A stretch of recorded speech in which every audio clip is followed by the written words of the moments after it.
Assalamu alaikum. Today's the topic of discussion is the vapor cycle and the combined power cycle. Previously हमने जो chapter number 9 में discuss किया था that is the gas cycle.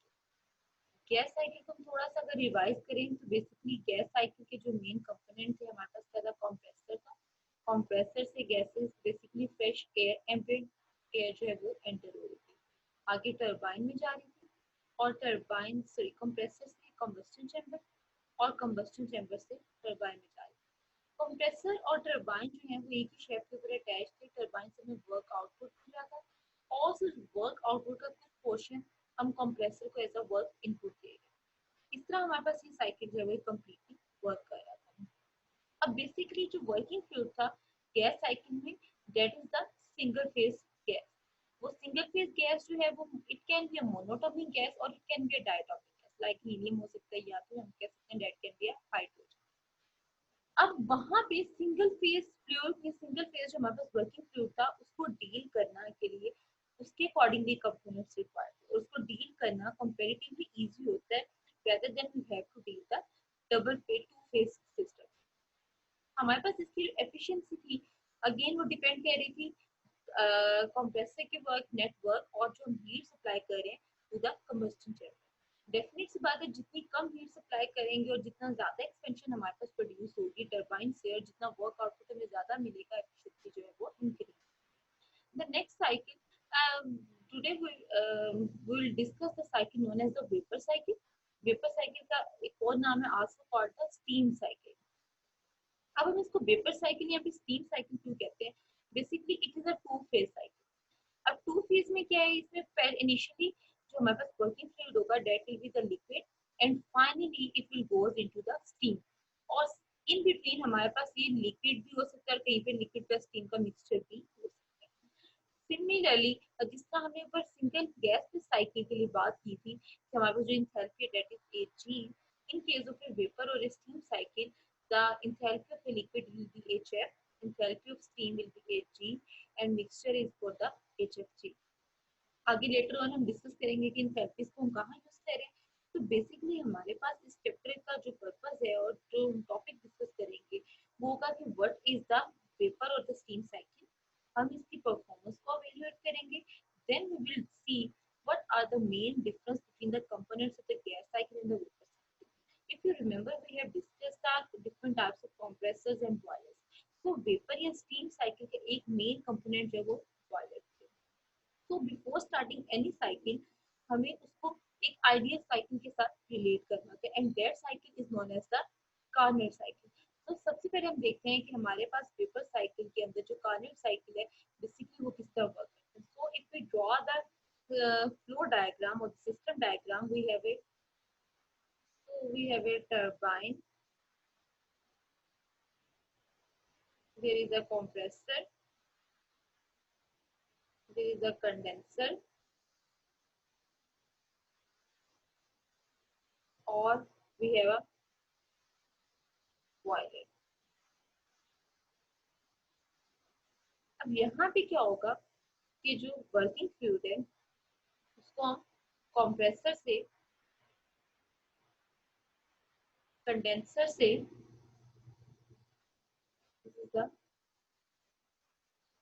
Condenser working fluid जो वो condenser से जाएगा compressor में, कंप्रेसर से बॉयलर में हीट एडिशन होगा, बॉयलर से टरबाइन में, टरबाइन से हमें मिलेगा we will get some work output और after that finally it goes into the condenser. तो इस तरह ये साइकिल जो है वो सर्कुलेट करेगा. अब देखते हैं कि स्टेप बाय स्टेप हमारे पास इसके डिफरेंट कंपोनेंट्स क्या हैं और कार्नोट साइकिल जो है उसके बाद देखते हैं कि आधे कार्नोट साइकिल जो है वो एप्लीकेबल है या फिर नहीं है. तो अगर हम स्टार्ट करें, let's start with the TS diagram. So you can see हमारे पास ये प्रोसेस. सबसे पहले 1 to 2 प्रोसेस की अगर हम बात करें. अब हमारे पास क्या है, जो कार्नोट साइकिल है वो स्टार्ट होते सैचुरेटेड लिक्विड से और जो हमारे पास जो है बेसिकली 1 पॉइंट के ऊपर अगर आप देखें तो ये क्या है, बेसिकली सारा का सारा क्या है, लिक्विड है. तो यहाँ पे प्रोसेस जो होगा 1 से 2 हमारे पास that is the isothermal heat addition in the boiler. तो अभी हमने बात किया कि हमारे पास This is the isolation draw कर लेते हैं iso. This is the entropy axis, temperature axis. This diagram अगर हम draw करें, like it will look like this. So अगर हम 1 से 2 प्रोसेस की बात करें तो हमारे पास स्टार्ट किससे हो रहा है? It start with the pure liquid state. So this line is known as the saturated liquid line, and this line is known as the saturated vapor line, or in between जो है that is a mixture of liquid plus vapor. So it starts with the pure saturated liquid. There is a heat addition process. अब यहाँ पे Q in अंदर add हो रही है, और due to this heat addition, this liquid is converted into the vapor state. So 1 to 2 process we call it the isothermal heat addition. This is the isothermal heat addition. इसमें होगी that will in the boiler. Due to this isothermal heat addition, the saturated liquid is converted into the saturated vapor state. So simply we can say यहाँ तब तक heat add होगी until all the liquid is vaporized into the vapor state. अब next हमारे पास क्या है? 2 to 3 process. तो यहाँ पे अपने 1 to 2 process में आ रखते हैं. We call this is the isothermal process. अच्छा 2 to 3 process देखें, that is the reversible adiabatic expansion process, or simply we call it is the isentropic expansion. It means अब यहाँ पे क्या होगा? बेसिकली पॉइंट 2 से टरबाइन एक्सपेंड करेगा until it goes to the point 3. अब पॉइंट 3 जो है बेसिकली उसका क्या है? that is the point of that lies in the liquid plus vapor state. अब ये पॉइंट डिसाइड करेगा कि हमारे पास आइदर ये एग्जैक्टली इस पॉइंट के ऊपर वेपर लाइन के ऊपर लाई कर रहा है, इन बिटवीन लाई कर रहा है, या फिर इससे कहीं बिलो लाई कर रहा है. अच्छा, so 2 to 3 हमारे पास प्रोसेस क्या आ गया? Isentropic expansion in turbine, and due to this isentropic expansion the quality of the steam will decrease. Quality तो डिक्रीज की, देखिए इनिशियली वो वेपर स्टेट में, लेकिन ड्यू टू दिस अब उसकी क्वालिटी एक्सपेंशन की वजह से क्वालिटी डिक्रीज होकर किस पॉइंट के ऊपर आ गई है? 3 पॉइंट के ऊपर आ गई. अब नेक्स्ट प्रोसेस देखिए 3 to 4 अगर हम प्रोसेस की बात करें, दैट इज द कंडेंसर. अब वो किस में आ जाएगा? Finally it goes into the condenser. So यहाँ पे क्या होगा? Heat will be rejected. So we call it is the isothermal heat rejection process in condenser. अब यहाँ पे कंडेंसर में क्या सारी की सारी जो एक्स्ट्रा हीट है उसको यहाँ पे वाटर हीट सॉरी एयर जो है वाटर बेस्ड हीट एक्सचेंजर्स हो सकते हैं, एयर बेस्ड हीट एक्सचेंजर्स हो सकते हैं, उसमें हीट है वो रिजेक्ट होती है. फाइनली 4 to 1 जो प्रोसेस है that is the isothermal compression. 4 to 1 again isentropic compression in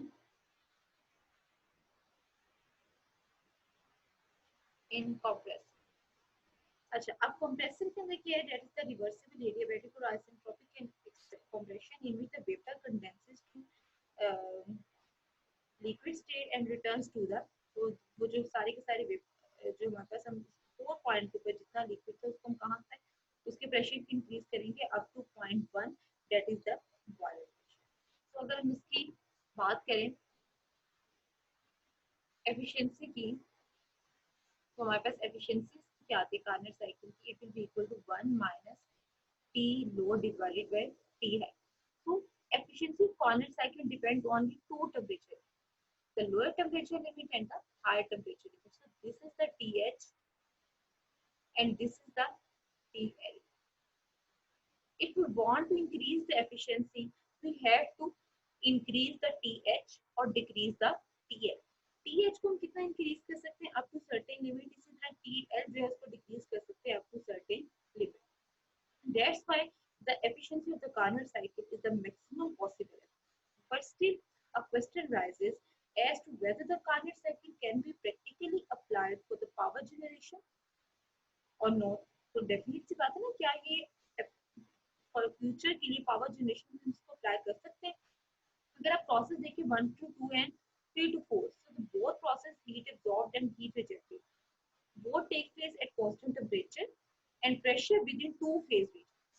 So these can be closely approximated by the boiler for the heat efficient process and condenser for the heat rejection. Further, an efficient turbine can produce a reasonable approach to a reversible adiabatic expansion because the steam is expanded with only small losses. So the difficulty occurs in compression part also because compression has to carry it out slowly and compression has to carry out the liquid and the vapor two-phase system. So it is difficult for the compressors to carry out the two-phase system. That's why it this cycle cannot be applied as a practical cycle. देखिए 2 point से जब हमारे पास steam reject हो रही है 3 point के ऊपर आ रही है तो उसकी क्वालिटी जो है वो डिग्रेड हो रही है। अब जब क्वालिटीज के अंदर क्या आ गया, मॉइस्चर कंटेंट्स आ गए, there is a some liquid content. अब लिक्विड क्या है, बेसिकली मॉइस्चर है। अब इस मॉइस्चर की वजह से जो टरबाइन के ब्लेड्स होंगे उन्हें क्रेन आएगी, क्रेन की प्रॉब्लम्स आ सकते हैं, तो वहां पे वेयर एंड टेयर हो सकती है। इसी तरह हमारे पास 1 to 2 3 to 4 प्रोसेसेस जो हैं हमने देखा है, these are the isothermal process. But क्योंकि स्टीम में जब हमने मैक्सिमम टेम्परेचर को इंक्रीज करना है तो इंक्रीज द एफिशिएंसी, तो डेफिनेट सी बात है वहां पर कुछ ना कुछ हीट ट्रांसफर होगा and due to this heat transfer हमारे पास जो है प्रोसेस आइसोथर्मल प्रोसेस करना है इसको पॉसिबल नहीं है। इसी तरह जब 3 to 4 हम टेम्परेचर डिक्रीज कर रहे हैं तो again there is some heat transfer, so we cannot say this is the isothermal process. So 2 to 1 and 3 to 1 we closely approximate that both processes are take place in boiler and condenser respectively and are the isothermal process, but actually that is not possible. इसी तरह 4 to 1 that is the compression process, जो कि compressor में हो रहा है। देखिए 4 point के लिक्विड प्लस वेपर स्टेट है, तो इट मींस हमारे पास 2 फेज आ गए। अब 2 फेज में लिक्विड की डेंसिटी डिफरेंट है, लिक्विड की डेंसिटी ज्यादा कम होने की वजह से वो नीचे रह जाएगा, वेपर जो है वो ऊपर आ जाएंगे। अब वेपर्स को हैंडल करने डेफिनेट सी बात है एक्सपेंशन इनका लार्जर वॉल्यूम होगा, so to handle this larger volume we required a larger compressors and to definitely सी बात है larger compressor की cost उसका work input भी ज्यादा होगा। So by keeping all these points in mind you cannot say that Carnot cycle is the practical cycle. So to overcome these difficulties we have designed, the researchers designed a cycle known as the Rankine cycle. That is the ideal cycle for the vapor power cycle, for the vapor power cycle. तो हम देखते हैं कि basically Rankine cycle किस तरह operate करती है। अगर हम इसका फ्लो चार्ट यहाँ पे बनाएं तो सबसे पहले मैंने क्या बनाया, फर्नेस है, फिर फर्नेस के बाद उसको हम सप्लाई करें कोल और एयर है, उससे फ्यू गैसेस प्रोड्यूस हो रही है। हम इसको स्टेप बाय स्टेप देखते हैं। B is for the boiler, P is for the pump. अब वहां पे कंप्रेसर को हमने किसके साथ रिप्लेस कर दिया, पंप के साथ। C is for the condenser and T is for the turbine. यहाँ पे मेंशन कर देती हूँ, B हमारे पास बॉयलर है, P पंप है, C हमारे पास कंडेंसर को रिप्रेजेंट कर रहा है and T is for the turbine. अच्छा, अब क्या होगा कि स्टीम टरबाइन जो है, फ्यूल जो है, स्टीम टरबाइन जो वर्क करता है converts the energy of the fuel into mechanical energy or the mechanical power by using the working substance. अभी हमने बात की that can be a vapor sometime और it can be a liquid sometime in the thermodynamics. अब देखिए जो सबसे पहले हम बात करते हैं फ्यूल की। यहाँ पे जो फ्यूल हम यूज करें it can be a fossil fuel, fossil fuels भी हो सकता है और it can be fissile fuel। अब fossil fuels में हमारे पास क्या आता है, कोल आता है, ऑयल हो सकता है, नाइट्रोजन हो सकती है, सॉरी नेचुरल गैस हो सकती है। इसी तरह जो fissile fuels है उसमें यूरेनियम हो सकता है और हमारे पास थोरियम हो सकता है। अब सबसे पहले क्या होगा, इनकी कंबस्टन का प्रोसेस होगा या यहाँ पे फिशनिंग का प्रोसेस होगा और यहाँ से जो एनर्जी प्रोड्यूस होगी it will goes into the boiler. Boiler के अंदर क्या होगा, जो वाटर है, boiler convert the steam which is generated by the boiler at high temperature and turbine, high pressure and temperature is supplied to the turbine. वो कहाँ पे आ जाएगी, टरबाइन के अंदर।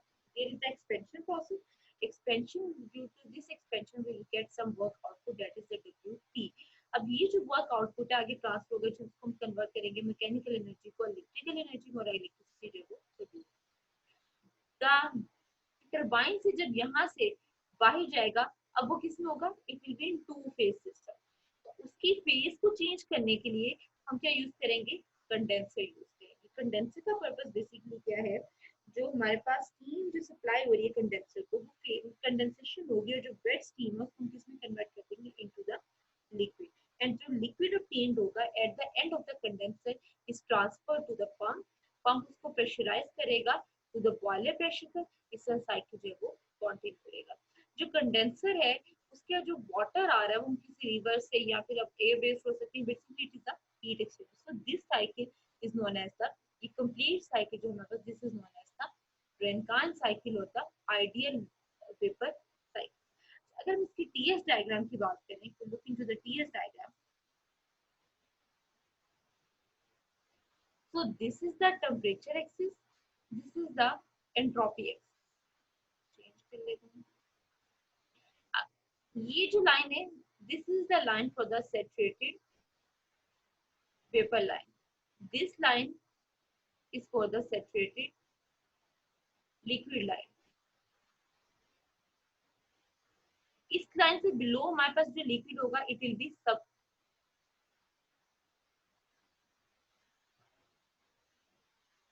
इस लाइन से अबव जो भी हमारे पास सिस्टम होगा it will be in super heated. Saturated के बाद जो स्टेट आती है that is the superheated state. अब ये सब फुल आ गया हमारे पास, ये लाइन सैचुरेटेड लिक्विड की आ गई, ये लाइन सैचुरेटेड वेपर की आ गई। इन बिटवीन जो है हमारे पास that is the combination of liquid plus vapour. This point is known as the critical point, highest possible जो हमारे पास पॉइंट आ जाता है। तो अगर हम बात करें अब टीएस, सबसे पहले प्रोसेस अगर हम इसी फ्लो डायग्राम को देखें, सबसे पहले हमारे पास स्टार्ट होगा प्रोसेस इस पॉइंट 3 से 4 पे प्रोसेस स्टार्ट होगा। अब 3 to 4 क्या बेसिकली टरबाइन लगा हुआ है। अब यहाँ पे देखें 1 पॉइंट देखें कि जो लिक्विड है, अभी कंडेंसर को हम बाद में डिस्कस करते हैं, जो लिक्विड है वो किस पॉइंट पे एंटर हो रहा है, 1 पॉइंट से एंटर हो रहा है। जब लिक्विड 1 पॉइंट से एंटर होगा तो बेसिकली वो किस फॉर्म में होगा, लिक्विड उसको प्रेशराइज करेंगे या पंप करेंगे 2.2। अब यहाँ से जो सब फुल लिक्विड है हमने उसको कहाँ तक लेके जाना है, 0.3 तक लेके जाना है, टरबाइन के टेम्परेचर एंड प्रेशर तक लेके जाना है। जितना ज्यादा टेम्परेचर और प्रेशर ज्यादा होगा उतनी ही ज्यादा एक्सपेंशन जो है वो प्रोड्यूस होगी। तो 2 से लेके 3 तक का जो हमारा टोटल प्रोसेस है this is done in the steam generator. अब देखिए सबसे पहले 2 से 2 डैश के ऊपर क्या लगा होगा, यहाँ पे हमारे पास लगा होगा बेसिकली हम इसे कह सकते हैं बॉयलर कह सकते हैं। यहाँ पे हमने देखिए प्रोसेस लिखा है कि हमने इसको कन्वर्ट करना है हीटिंग करते हुए सब फूड लिक्विड को जो कि 0.2 के ऊपर आया है उसको किसमें कन्वर्ट करना है, उसको हमने कन्वर्ट करना है इनटू द सैचुरेटेड लिक्विड। जब वो सैचुरेटेड लिक्विड में आ जाएगा तो आगे हमने क्या लगाया है, बॉयलर लगा हुआ है, दिस इज द बॉयलर। अब बॉयलर क्या करेगा, हीट एडिशन का प्रोसेस। अगर हम और थोड़ा डिटेल में देखें इसको तो हम कह सकते हैं सिंपली कि हमारे पास जो 2 to 2 डैश का प्रोसेस है, जो सैचुरेटेड लिक्विड आ रहा है from the condenser, sorry this is the pre heating,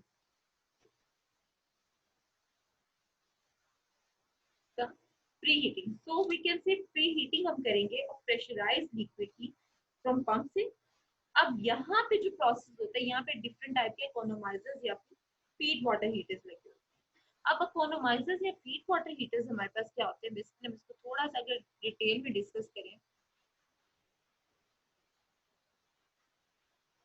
यहाँ पे अब इकोनोमाइजर्स हमारे पास 2 डिवाइसेस होती हैं प्री हीटिंग के, one is the economiser and second one is the feed water heaters. अब यहाँ से पंप से, ये पंप का इनलेट है, यहाँ से ये पंप का आउटलेट है। अब जो पंप से हमारे पास सैचुरेटेड लिक्विड आ रहा था फ्रॉम द, उसको हमने कंडेंसर से उसको पंप किया, वाटर प्रेशराइज हुआ, हीट एडिशन सो दैट वो कहाँ तक जा सके, हीट एडिशन के प्रोसेस से 2 पॉइंट तक जा सके। अब 2 पॉइंट के ऊपर देखिए यहाँ पे हमने क्या करना है, इस सब फुल लिक्विड को जो कि 2 पॉइंट पे आ रहा है उसको बॉयलर तक लेके जाने से पहले उसको प्री हीट करना है। अब प्री हीट किससे करेंगे, प्री हीट करने, अच्छा अब प्री हीट हम क्यों करते हैं, लास्ट टाइम हमने गैस टरबाइन साइकिल में डिस्कस किया था प्री जनरेशन का प्रोसेस जिसे हम कह रहे थे, सेम यहाँ पे हमें प्री हीटिंग करनी है। अब उससे क्या होगा, बॉयलर के अंदर कम फ्यूल यूज होगा, जब फ्यूल कम यूज होगा तो कॉस्ट भी हमारे पास यहाँ पे सेविंग होगी। So to minimize the fuel or to maximize the efficiency, to minimize the heat input, हम यहाँ पे क्या कर रहे हैं, 2 तरह की डिवाइसेस यूज कर सकते हैं, one is the economiser and second one is the feed water. अब इकोनोमाइजर्स क्या करते हैं, जो एग्जॉस्ट गैसेस आ रही है फ्यूल से, अगर आप हम स्टार्ट में देखें तो हमने बॉयलर से पहले जो फ्यू गैसेस थी हमारे पास, जो कोल में यहाँ पे फर्नेस के अंदर हमने जो कोल सप्लाई किया था इससे कुछ फ्यू गैसेस प्रोड्यूस है। हम क्या करेंगे, फ्यू गैसेस को यूज कर लेंगे 2 पॉइंट पे कि वो क्या करें, इस लिक्विड को हीट अप करके कहाँ पे सप्लाई कर दें, बॉयलर के अंदर सप्लाई कर दें। This process can be done or this type of device is known as the economiser. But इसका डिसएडवांटेज क्या है कि यहाँ से जो हीटअप होती है गैसेस, उनका टेम्परेचर इतना ज्यादा इंक्रीज नहीं। सेकंड ऑप्शन क्या हो सकती है, that is the feed water heaters. अब फीड वाटर हीटर्स में हम क्या करते हैं, जो हमारे पास टरबाइन है, टरबाइन से जो स्टीम आ रही है, जो यहाँ पे जो हम टरबाइन को स्टीम प्रोवाइड कर रहे हैं, हम क्या करते हैं, उससे कुछ स्टीम एक्सट्रैक्ट कर लेते हैं। यहाँ से टरबाइन से कुछ स्टीम जो है वो एक्सट्रैक्ट करते हैं और उस स्टीम को हम यूज करते हैं to heat up the water. But इसका डिसएडवांटेज क्या है कि जब हम यहाँ से कुछ स्टीम एक्सट्रैक्ट कर लेते हैं तो उसकी वजह से हमारे पास मास फ्लो रेट कम हो जाएगा, and when there is a decrease in mass flow rate of that steam, तो एक्सपेंशन का प्रोसेस जो है वो कम हो जाएगा। सो हमारे पास 2 डैश का यहाँ पे जो प्रोसेस हमने शो किया, this is known as the pre heating process that can be done in the economisers and the feed water heater. अब 2 डैश के ऊपर क्या लगा हुआ है, 2 डबल डैश हमारे पास क्या आ जाता है, बॉयलर आ जाता है।